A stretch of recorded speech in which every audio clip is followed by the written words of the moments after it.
Pedro, em 2015 você fez um curta-metragem chamado Dá Licença de Cantar e que também tratava ali, era uma homenagem de certa forma ao Adoniran.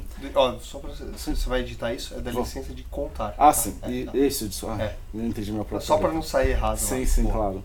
E eu quero saber, dentro desse curta-metragem, se já foi saindo aí a ideia para fazer esse documentário em longa-metragem sobre a Adoniran, ou se você teve essa ideia em algum outro processo da sua carreira? Os dois filmes têm ligação, sim. Eu não tive a ideia enquanto eu fazia o curta, mas depois. O que aconteceu foi que, ao fazer o curta, ele recebeu uma proposta para se transformar num longa. Uhum. E eu, claro que eu já tinha feito uma pesquisa grande sobre o personagem, mas o curta ele não é biográfico, né?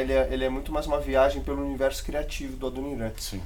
Então, quando eu fui escrever o longa, eu comecei a me aprofundar na pesquisa, falar de novo com as pessoas, reentrevistá-las ou aprofundar as entrevistas que eu tinha feito, né? Uhum.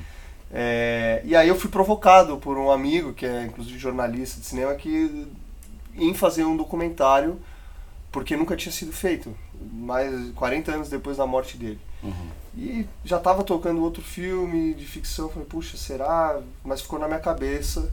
E aí eu comecei aos poucos a gravar as entrevistas e ser um material meu de estudo e de pesquisa, mas decidi que não, poxa, já que eu já estou aqui fazendo isso, vou fazer o documentário, que vai me permitir, inclusive, trazer uma abordagem diferente. Então, se o curta essa viagem pelo universo poético, né, criativo, o documentário vai ser realmente um retrato desse personagem mais aprofundado e reapresentá-lo ao público, né?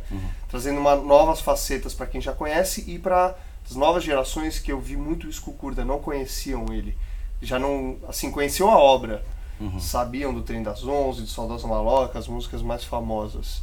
Mas às vezes o nome Adoniran Barbosa já não falava nada assim com as pessoas mais jovens. Então eu falei, puxa, acho que realmente é importante a gente resgatar essa memória aí, né? Uhum. Tão importante.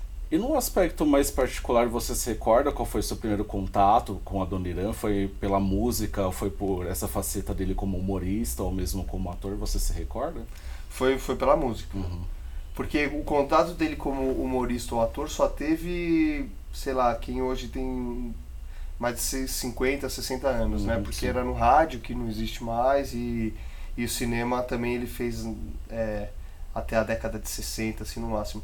Meu primeiro contato foi com música, eu me lembro, foi na escola, ainda muito pequeno, devia ter 3, 4 anos, eu lembro do professor de música da escola cantar o Tio Álvaro e essas letras onde ele fala errado, e isso tem muito apelo com as crianças, né? Sim. Ficam loucas, assim, fascinadas, acham muito engraçado esse jeito de falar.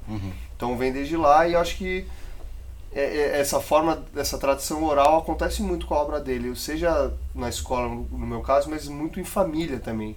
Muita gente conta de assim, meu avô cantava pra mim, o meu pai, o meu tio cantava pra mim desde pequeno, enfim.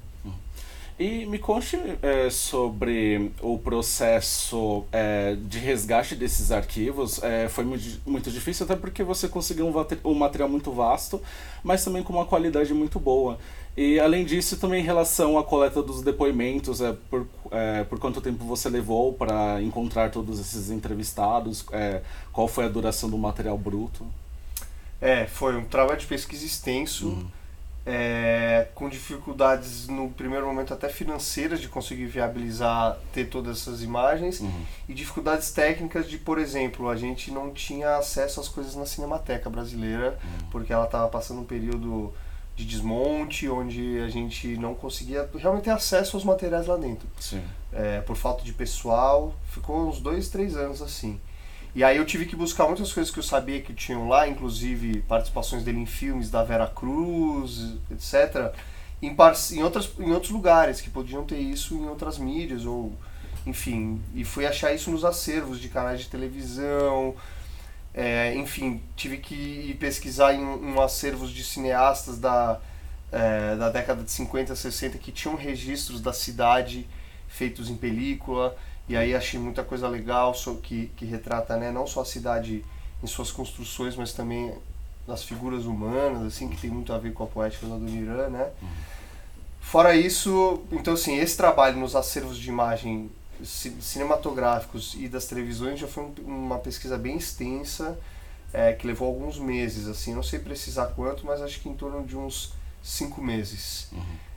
Além disso, tem toda a pesquisa, realmente como você falou, com os entrevistados, que muitos já eram figuras muito mais velhas, eu tinha uma dificuldade às vezes, de conseguir agendar essas entrevistas com eles, e alguns inclusive eu nem consegui fazer, porque infelizmente faleceram no meio do processo e não conseguiram me atender. Mas assim, todos que me receberam foram super entusiastas e receptivos.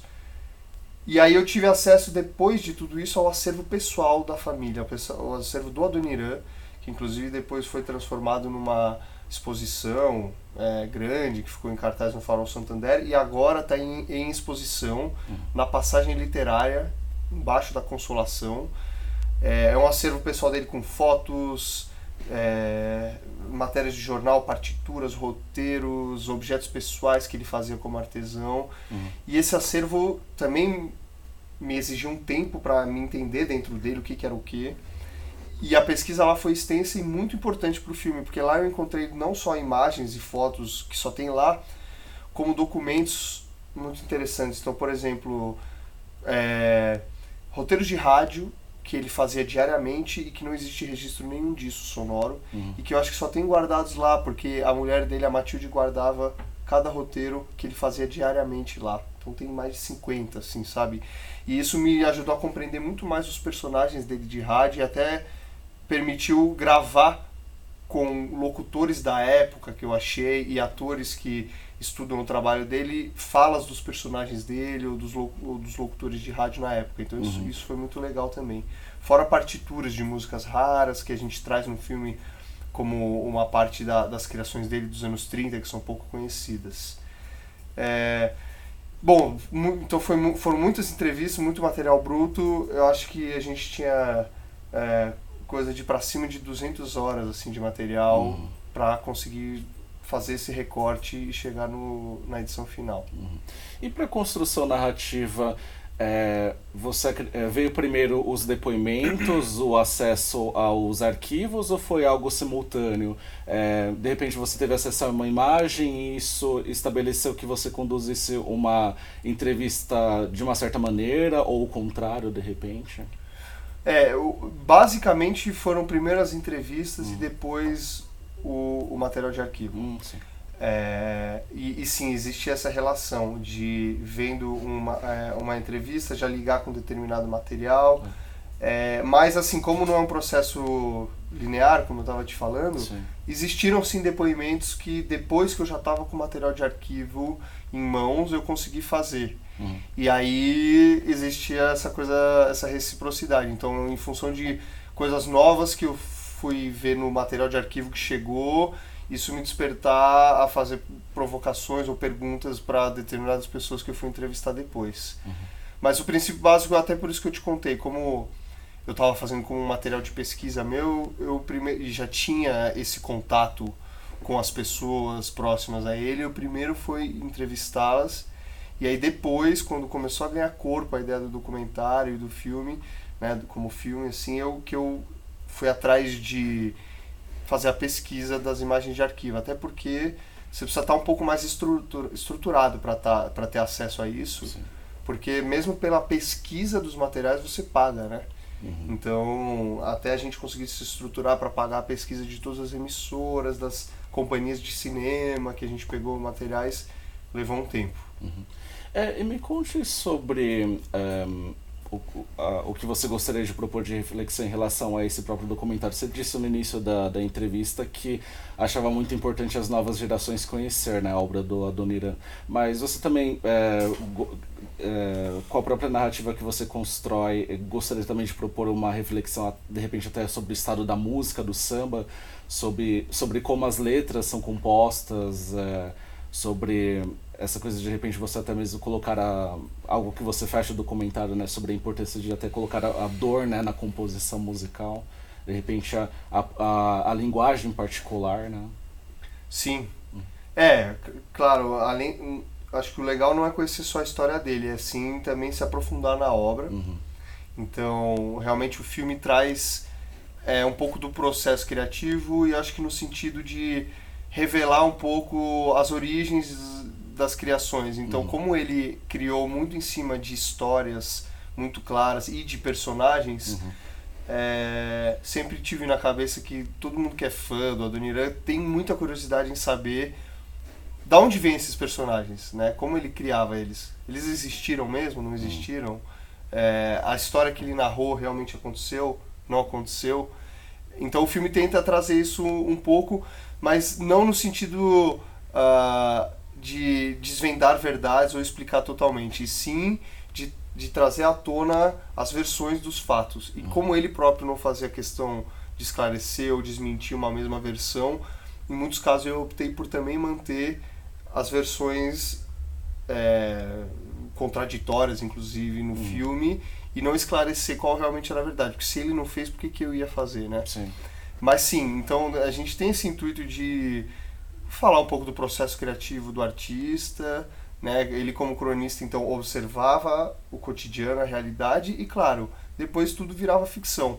Eu acho que até é por isso que ele criava essas controvérsias. O Ernesto existiu, não existiu, deu a mancada, não deu. Porque isso era parte do trabalho ficcional e como criador ele se divertia com isso, sabe? Mas eu acho que além de tudo, eu acho que você falou sobre entender mais sobre o samba, eu acho que o filme tem uma proposta muito clara de também fazer a gente entender um pouquinho mais o nosso processo como moradores de uma grande cidade. Claro que especificamente de São Paulo, mas acho que para quem não é de São Paulo também tem esse potencial de enxergar. O filme procura fazer muito uma reflexão da gente se entender, da gente entender melhor os processos de transformações urbanísticos e sociais que a gente vive aqui no Brasil e eu acho que na América Latina como um todo. Então fala muito de especulação imobiliária, né? É um processo que a gente está cansado de ver até hoje na cidade, de como é voraz o crescimento dos prédios sob qualquer preço, de desigualdade social que está muito retratada nas letras dele. Então eu acho que o filme tem sim a pretensão de, além de entender melhor o Adoniran, fazer a gente se entender um pouco mais como sociedade também. Perfeito. Eu agradeço pela entrevista e sucesso com o lançamento comercial do documentário. Obrigado. Obrigado. Valeu.